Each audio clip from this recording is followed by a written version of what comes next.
기초가 튼튼한 사역이 되려면 예수는 물러가서 한적한 곳에서 기도하시니라. 누가복음 5장 16절. 사역의 본질. 사람들이 많은 성취와 업적을 이루더라도 결국 남는 것은 그의 존재이다. 그러므로 항상 자기 존재의 내면적 아름다움을 가꾸기에 힘써야 한다. 처음에 사람들이 예수 믿기 시작할 때는 대부분 은혜를 붙든다. 그런데 3년 안에 많은 사람들이 율법주의에 빠지게 된다. 자꾸 행함으로 자기 신앙을 확인하려고 한다. 일단 율법으로 빠지기 시작하면 은혜가 없어지기 시작한다. 은혜가 없어지면 윤활유가 말라버린 기계와 같다. 뻑뻑하게 돌아간다. 만나면 서로 피곤해지고 사나워진다.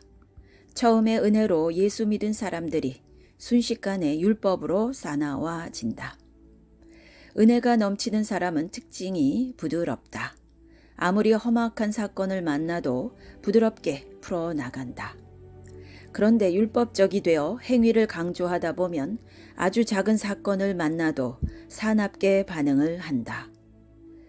사역에만 치중하다 보면 종종 사람들이 사나워진다. 그런데 예배를 잘 드리면 부드러워진다. 저희 교회가 처음에 개척할 때는 1:1 큐티를 했다. 사역에 치중하지 않았다. 그때는 성가대도 하지 않았다. 교회 학교도 없었다. 그때 왜 그랬는가? 사역에 치중하다 보면 종종 영적으로 스스로 속기 쉽기 때문에 먼저 우리는 기초를 잘 닦기로 했다. 그래서 성경 공부하고 기도하고 내면의 인격을 키우는데 먼저 치중했다. 교회 봉사 많이 하시는 분들 가운데 부부가 서로 열심히 싸우는 가정도 있다. 교회에서 봉사 열심히 하고 집에 돌아가서 매일 서로 투닥거린다면 그것이 뭐 하는 것인가? 자기를 기만하는 것이다. 그래서 우리 교회 초창기 약 7년 정도는 성경 공부만 했다. 그러고 나니까 어느 시점에 이르러 사역이 불붙기 시작했다. 지금은 우리 교회가 사역이 엄청나게 많아졌다. 이렇게 많은 일을 하다 보니 옛날에 1:1 큐티 하던 것도 다 잊어버리고 온통 우리 교회가 지금 사역에 정신이 나가 있다. 그러다 보니 우리 교회가 옛날 초창기 때 모습과 조금씩 달라지는 것을 느낀다. 그래서 요즘 다시 기초로 돌아가야 하겠다는 결심을 하게 된다.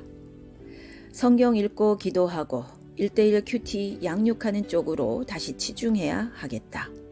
그리고 나서 하나님이 주시는 힘만큼 나가서 사역을 해야겠다. 우리 교회의 내적 치유, 아버지 학교 등 많은 사역들이 즐비하다. 그 사역들에서 중요한 것이 내면적 자기 성찰임을 잊어서는 안 되겠다. 가난한 자들을 위하는 사람이 조심해야 할 것. 내가 가난한 자들을 위해 삽시다 라고 외치면 자기 스스로 꽤나 가난한 자들을 위해 사는 것처럼 착각할 때가 있다. 그런데 자신을 정직히 들여다보면 말만 하고 마는 경우가 많다.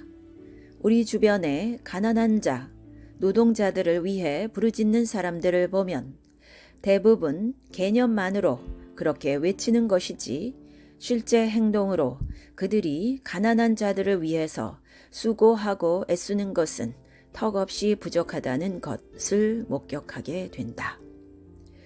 제가 유학할 때 영국의 대주교가 이렇게 인터뷰하는 것을 보았다. 나는 가난한 자들을 위해 소리 지르는 사람들이 제일 싫습니다. 그들은 가난한 자들을 위하여 도와야 한다고 소리만 지르지 실제로 자기가 직접 그렇게 사는 사람은 별로 많이 못 보았기 때문입니다. 그들은 가난을 하나의 철학으로, 이념으로 보기 쉽다. 실제로 가난한 현장에 뛰어들어가서 살기는 결코 쉽지 않은 것이다. 그러므로 가난한 자들을 위합시다는 말도 조심해서 해야 한다. 바쁘신 와중에도 여유롭게 사셨던 예수님을 본받아. 일 많이 하시는 예수님일까? 기도 많이 하시는 예수님이실까? 물론 둘 다 있다. 예수님은 분명히 균형을 가지셨다. 예수님이 얼마나 일을 바쁘게 많이 하셨는가 하면 식사하실 겨를조차도 없으실 정도였다. 피곤에 지쳐서 배에서 선잠을 주무실 정도로 사역도 많이 하셨다. 그러나 예수님이 아무리 사역을 많이 했어도 그분께 남는 인상은 굉장히 평온하시다는 것이다. 바쁘다는 인상은 예수님께 없으셨다. 우리 주변에 어떤 사람은 그 사람을 쳐다보기만 해도 도리어 내가 숨이 찬다. 여러분 보시기에 나도 그런지 모르겠다. 예수님은 아무리 일을 많이 하셨고 점심 먹을 겨를도 없이 바쁘게 지내셨다 해도 우리가 가지는 예수님께 대한 인상은 차분하고 조용하고 안정되어 있다. 늘 기도하신다 등이다. 마찬가지로 다른 사람들이 나를 바라볼 때 나도 그런 인상을 심어줄 수 있어야 한다. 순간순간 예수님은 홀로 산에 가셔서 밤이 다 지나도록 기도하셨다. 기적을 베푸시고 난 다음에도 인기와 찬사가 쏟아지는 그 순간에도 다음날 새벽 미명에는 오히려 한적한 곳에 나가셔서 대중을 떠나서 하나님과 단독자로 만나셨다. 그래서 우리는 예수님을 바라볼 때마다 위로를 받고 안심이 된다. 내가 편안해진다. 예수님이 절대 안정되어 계시니까.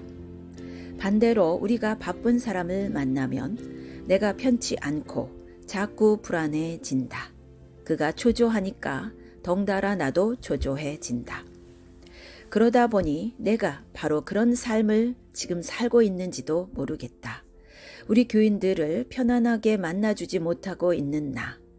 그래서 나도 그 바쁘신 와중에도 늘 기도하시며 전혀 바쁘지 않으셨던 주님을 늘 본받으며 살려고 다시 결심한다.